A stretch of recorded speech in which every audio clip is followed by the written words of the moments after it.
জাতীয় বিপ্লব ও সংহতি দিবস উপলক্ষে মেহেরপুরে সমাবেশ করেছে জেলা বিএনপি। শনিবার বিকেলে শহীদ ডক্টর শামসুজ্জোহা পার্কে এই সমাবেশ অনুষ্ঠিত হয়। সমাবেশে সভাপতিত্ব করেন পৌর বিএনপির সাবেক সভাপতি জাহাঙ্গীর বিশ্বাস।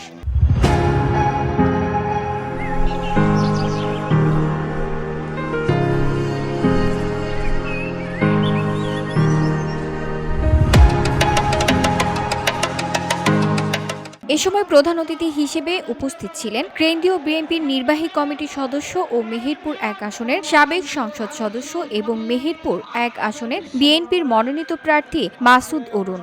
বিশেষ অতিথি হিসেবে উপস্থিত ছিলেন সদর উপজেলা বিএনপির সাবেক সভাপতি অ্যাডভোকেট মারুফ আহমেদ বিজন, সাবেক সাধারণ সম্পাদক সাইফুল ইসলাম, জেলা যুবদলের সভাপতি জাহিদুল হক জাহিদ, জেলা ছাত্রদলের সভাপতি আকিব জাভেদ সেনজির, জেলা মহিলা দলের সভাপতি সায়েদাতুন নেসা নয়ন সহ বিএনপির অঙ্গ সংগঠনের নেতৃবৃন্দ। সমাবেশ শুরু হওয়ার আগে জাতীয় সঙ্গীত ও দলীয় সঙ্গীতের মধ্যে দিয়ে সমাবেশ অনুষ্ঠিত হয়। সমাবেশে প্রধান অতিথির বক্তব্যে বলেন, দলের নাম ভাঙিয়ে কেউ চাঁদাবাজি করলে তাকে ছাড়া হবে না। আগামী ১ সপ্তাহের মধ্যে সবাইকে ঐক্যবদ্ধভাবে ধানের শীষের পক্ষে কাজ করার জন্য আমরা ঐক্যবদ্ধ হব। দেশে ষড়যন্ত্র চলছে, আমাদের ঐক্য থাকতে হবে।